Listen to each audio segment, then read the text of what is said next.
3 rows of seats and great fuel economy. This is a recipe that's worked for Toyota and the Highlander Hybrid for almost 20 years, and they have sold a lot of them. Now, Hyundai is no stranger to 3-row hybrids, but the new Santa Fe right there is the best one that they have ever made.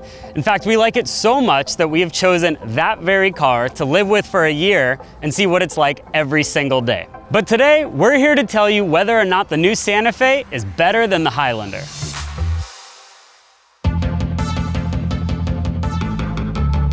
If you're shopping for a hybrid, it's probably fair to assume that you care about fuel economy. Both the Santa Fe and the Highlander are very similar when it comes to how well they do on gas. Both of these things are going to do about mid-30s mpg, of course, depending on your driving habits.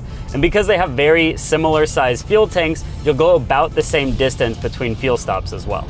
Fuel efficiency is without a doubt the most important thing here, but there is a compromise that we need to talk about. Hyundai and Toyota make gas-only versions of these vehicles. Now, they're less efficient, but they both make more power. And that means they're quicker than the hybrids, which both need a little more than 8 seconds to get to 60 miles per hour. Now, one of the things I first noticed when I started driving the Santa Fe is that it likes to be in electric mode quite a bit, especially around town at the exact speeds that I'm driving at right now. And that's a good thing. The very best thing that a hybrid powertrain can be is smooth. And this one, when the gas engine kicks in to help out, is. Really, the only time you hear this engine is when you really put your foot in it. It makes itself known, but other than that, it's actually pretty calm. Now, from the driver's seat, I'm looking at a big, wide, flat hood, which kind of gives the illusion that the Santa Fe is bigger than it is. But because this thing is basically a giant square on wheels, visibility is excellent in every direction because there is a ton of glass to see through. Now, this might sound like a weird criticism for a family SUV, but everything is just a bit floaty. It feels very artificial to drive. That's not going to be a big deal for majority of the people that buy this car, but if you're somebody who enjoys your time in the driver's seat, you're probably going to want something that feels just a little bit more connected to the road.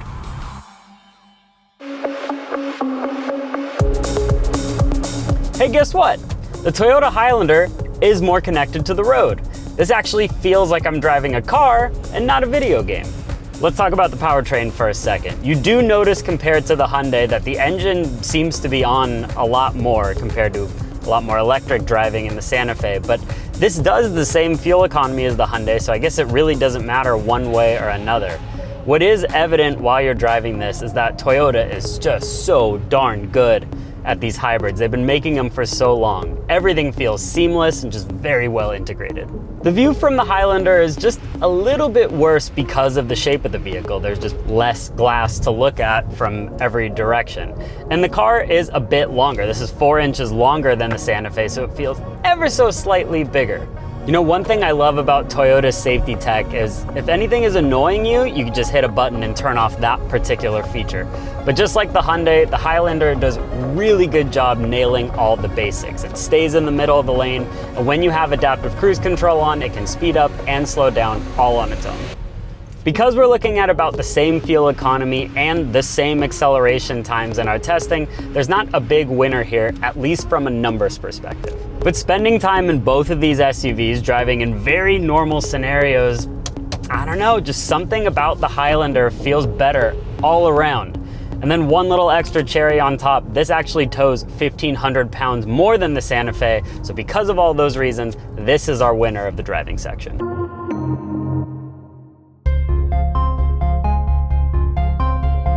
Tech in the Santa Fe. Normally we save the worst for last, but let's just get right into it because the list is not that long. It's just right here.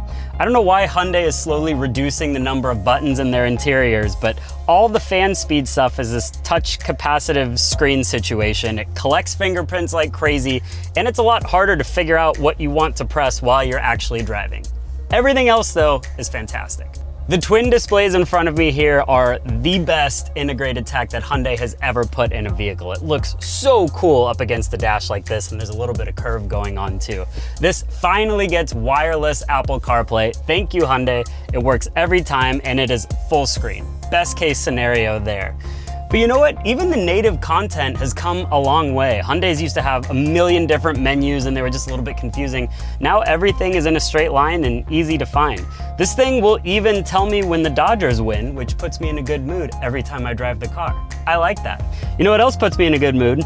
Is all the different ways you can charge your phone. We have not one, but 2 wireless charging pads, and they're new ones that actually have a lot more power, so your phone will charge even while you're running CarPlay. And if that doesn't work for you, there's different places to charge with USB-C ports as well. But that is not my favorite feature. If you hate germs as much as I do, you are going to love this, because right up here, what you think is just an extra glove box is actually a little compartment that has UV light. So I press this button in the center console, and in a few minutes, the UV light is gonna take all the germs off of my phone screen. I have no clue if it works, but I love that they're trying. So switching over to tech in the Highlander Hybrid. Now this is going to look very familiar if you've been in a recent Toyota. There's this big touchscreen audio controls on the right-hand side. I do need to call out though that I love that these are physical buttons. Unlike the Hyundai, you have big switches like this. I can drive along and not be too distracted. Really nice integration. Now, if you look at this screen right now, the car that we're borrowing for this shoot is currently not subscribed to Toyota Connected, which is actually a great reminder that at some point after your trial runs out, you're gonna have to pay if you wanna keep some of the features active. It's gonna cost you 15 bucks a month for navigation or 25 bucks a month to do music and nav. Now, my solution for that is to just go over to Apple CarPlay, because not only is that free, but it's wireless. It's really nicely integrated, so it doesn't make a whole lot of sense to keep the native stuff active if you can just use your phone. Toyota also made it easy to keep your phone charged up. We have a wireless charging pad here, although it doesn't quite work when you have a case on your phone. And then we have 3 options down below, 2 USB-Cs and still a USB-A if you're a little bit old school. And when it comes to audio, I much prefer the Bose system in the Hyundai to the JBL system in the Toyota. So there's nothing really wrong here. It all works very well, but when you look at the Hyundai, that just feels fresher, and it points out that this is an area where the Highlander could really use an update. So for that, we're giving the tech crown to the Hyundai. Now, it's no secret that Hyundai was eyeballing Land Rover when they made this new Santa Fe, and even this steering wheel looks like it was out of a Range Rover from the last 5 years. I like the steering wheel as a whole, but this right here with the white trim, it looks like it could get dirty pretty quickly. We have the Santa Fe for a year, so we'll be sure to let you know. I am sat in a Calligraphy, which is the nicest Santa Fe interior you're going to get, and it is fantastic. The only thing I really don't like is right here, this piece of wood trim that goes along the dash. It just reminds me of that like millennial gray flooring that they put in all of the new apartment complexes. I noticed the same thing in the new Hyundai Sonata, but everything else around me is really, really great. The seating material is soft. The seats themselves are the perfect shape. They're heated, they're ventilated, and there's this cool little party trick. If I hold down this button, it reclines all the way back so you can take a nap. Here in a family SUV, these are arguably the most important seats in the house. And as a second row passenger, I have everything I need right here. Heated seats, 2 cup holders, a spot to charge my phone. There's plenty of legroom and headroom. There's even a sunroof overhead. Hyundai also went as far as to make the second row power so you can recline to the exact spot that you want. There's nothing in the Santa Fe that should make installing a car seat any more difficult than it needs to be. The rear doors, they open almost completely 90 degrees, so you get a big space to throw the seat in. And we also like, because there are 2 captain's chairs here, you can have a car seat in both locations, and smaller passengers can still access a third row between them. So now, let's be a third row passenger, an area often overlooked, but not today. You know what, those power seats are actually pretty easy getting in and out of here. The rest of the situation, pretty dang good, I gotta say. We have our own fan speed controller, so you can crank the air just for the third row passengers. That's awesome. I have another place to charge my phone and 2 cup holders next to me. Now this seat actually can come back a bit more, but even when it's at its furthest most point back, I actually have enough legroom that it doesn't hit my knees, and I'm 5'8". Really nice overall. And then when you wanna get out, just press that button and you're on your way. See, now that is an example of functional design done well. There's another spot for the passenger. You can throw your phone, your wallet. That's kind of the vibe of the Highlander here. It's not flashy, but it's very functional. So just like the Santa Fe calligraphy, this is a Highlander Platinum. So we have a top of the line interior right now. And with that, you get heated, ventilated seats. This color interior, while fun, is optional. I would probably just go for a black interior. This color is a little bit much. But the seats themselves are super supportive. They have the right amount of bolstering and they'd be great on a road trip. Now in the Hyundai, I didn't like that giant piece of wood that went across the dash. I don't have any big issue with the material choices here, but the shiny wood that they have sprinkled throughout, it reminds me of my grandma's Avalon from 2008. Second row of the Highlander is very similar to the Santa Fe when it comes to passenger space. I have about the same legroom and I have about the same headroom as well, in addition to a very nice piece of glass overhead. And just like the Hyundai, I can slide this seat back forward and backward. If there's nobody behind you, you can really stretch out nicely here and even recline if you want to. And then when it comes to nice features, we also have heated seats back here, air conditioning right over your head, and you get a fan speed controller. There are also 3 spots to charge your phone, 2 USB-C ports and a traditional plug. Now Toyota also knows what it's doing when it comes to installing a car seat. We had just as easy of a time getting 2 car seats into the middle row, and just like the Santa Fe, you can still access the 3rd row because of the captain's chairs. The only difference here is that this seat is manually adjustable, so no motors to help you out. Okay, let's see how we do. So right away, I would say this was a test. We passed, but we didn't ace it back here. There is more legroom in the Santa Fe, about 3 inches more, and you can feel the difference right away. Also, just because of the shape of the Highlander, the window's a lot smaller and it just feels a lot more compact. Now, one thing that the Toyota has that the Hyundai does not is 3 seats in the 3rd row. 3 Clints are not gonna fit back here, but 3 little kids, probably. Oof, always gotta make sure we test all the seats, right? So there are 2 reasons why the Santa Fe wins this category. The first is just space. That is shaped like a giant square, and the good part about that is that every seat in the house just feels more spacious. There is more room around you as a passenger.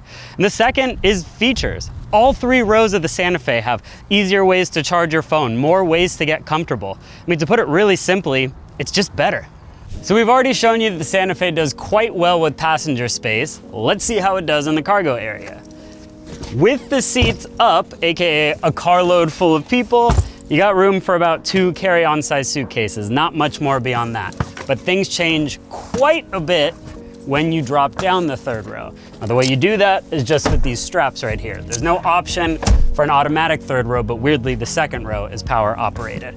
Anyway, once we throw these in here, there's a lot of space. Bring on the carry-ons, we got room for more. Thank you very much. This goes in like this. 1 more even. And boom, you can see a ton of space. And again, car is square. This is a huge loading area. So overall, not bad for the Hyundai. Moving on to the Highlander. So right away, I can tell you that there is more cargo space when all the seats are up in place. And you can visually see that because these guys fit flat just like this. They did not in the Hyundai. Now let's see what happens when we drop the seats. Just like the Hyundai, you have to do it manually, but overall, not too much stress. 1, 2, yeah, let's go for it, why not? I think all the suitcases we have are not gonna be a problem. With room to spare. Now the only thing worth pointing out here is that this is not as tall as it is in the Hyundai. That said, because the Toyota has more room with the seats up in place, it's the winner in the cargo test.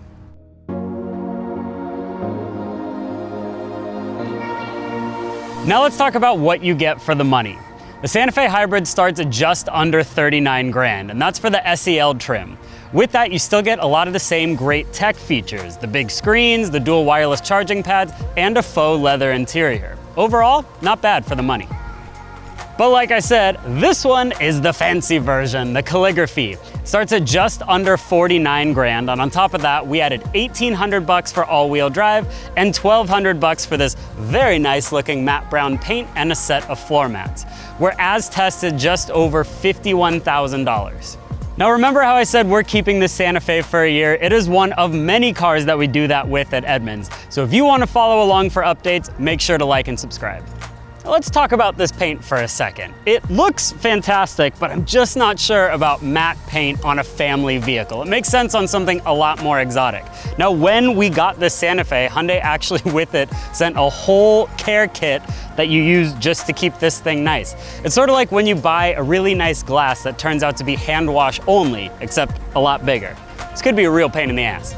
Now, for folks who want the cheapest Highlander Hybrid, you're gonna be spending about 42 grand. Now, for that money, you're getting a small screen and cloth seats. You do still get a good amount of safety tech and wireless Apple CarPlay, but at the base level, you're getting less for your money. Now, this one is a Highlander Hybrid all-wheel drive Platinum. It also has the very creepily named Wind Chill Pearl, AKA shiny white paint job for $425. All in, we're looking at just over 55 grand. So even though there's only a few $1,000s between them, every little bit matters when you're buying a new car. And because of that, the Santa Fe is the better value. And you know, you can get it in a normal color too and save yourself a little extra. While the Toyota Highlander may have invented the three-row hybrid segment many years ago, it's not the best option on sale today. The Hyundai Santa Fe Hybrid pushes the envelope with great features and exciting design while still delivering the efficiency that you'd expect. It's the winner today and a fantastic choice in the market. Now I'm curious, what do you think between these two cars behind me? Let me know in the comments. And as always, thanks for watching.